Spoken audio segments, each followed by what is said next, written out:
we're back here at the fair, and this is the fruit preservation. Of course, that's the one that so many men, when they come to the fair, are more interested in looking at that than they are anything. We're here with Heather Wynn in the black shirt and Lois Whitmore here in the middle. And Lois, you're the superintendent of this. Right. So that means you do what? You taste everything as soon as they bring it in? No, I don't get to taste. I just get to write. So this is all things that people have canned and everything for this summer, right? There's not anything they've gathered up from the year before. No. Brought it all in here. There's a little bit of everything. Kind of tell the process and the whole thing about it. Lois? Me? Well, first you got to pick these stuff from your garden and put it in a jar and seal it. You want the lid to match your jar. You want the water just up so high.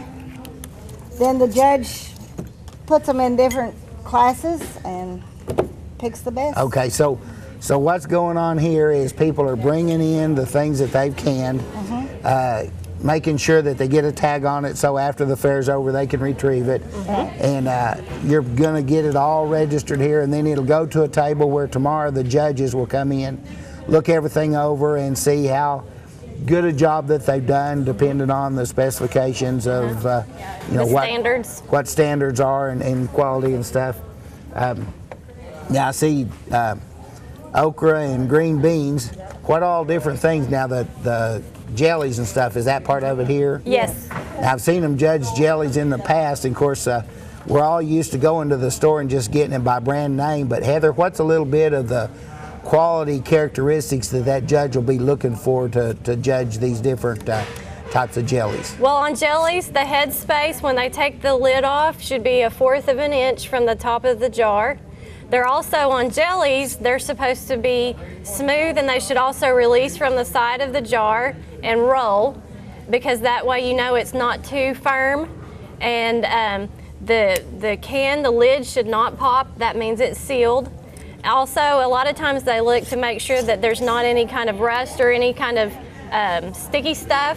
That means that it's been either possibly over-processed or that some of the product has leaked out while it was in the processor. Okay, there's a number of things. What all else? I see some of this here like this. Is that part of it too in the bottles? Same type of things that they judge on that, or what's the specifications on that?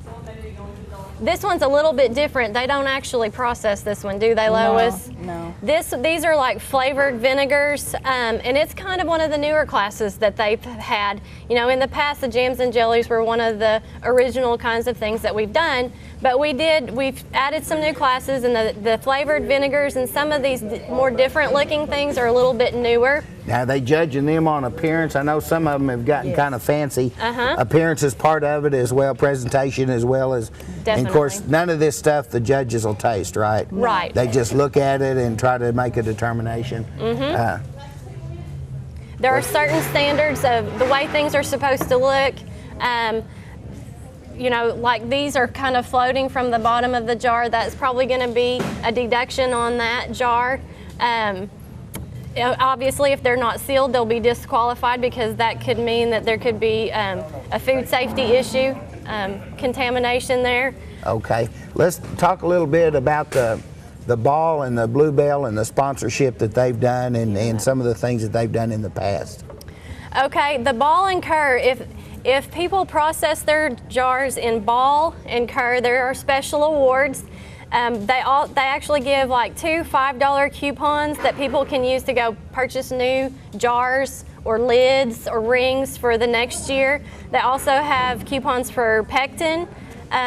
Lois, do they give the cookbooks away anymore?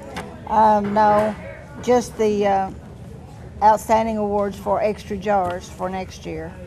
If they've got the label. Now this one doesn't have a label on it like some of them do. This one's got cur and cur? No, it has to have a label as to how they were done and what date they were done and what's in the jar. So there's some extra specifications that they have to have with their canned goods if they want to apply for that ball or cur award. Right. Okay.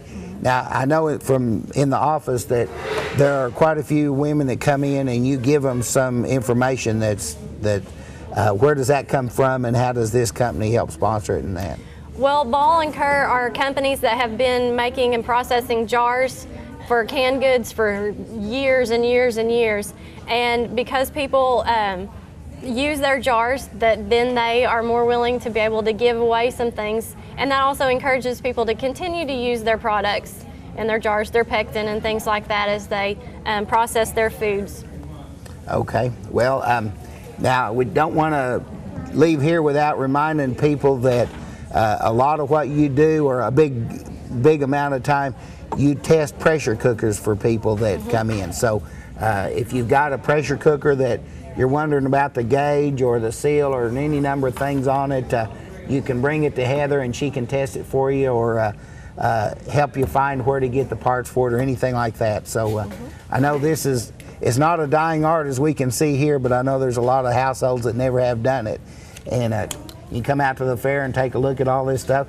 I would have thought that would have been a better thing if these things floated, but I guess that's not. So we'll see here at the fair who wins first, who wins second, and so forth.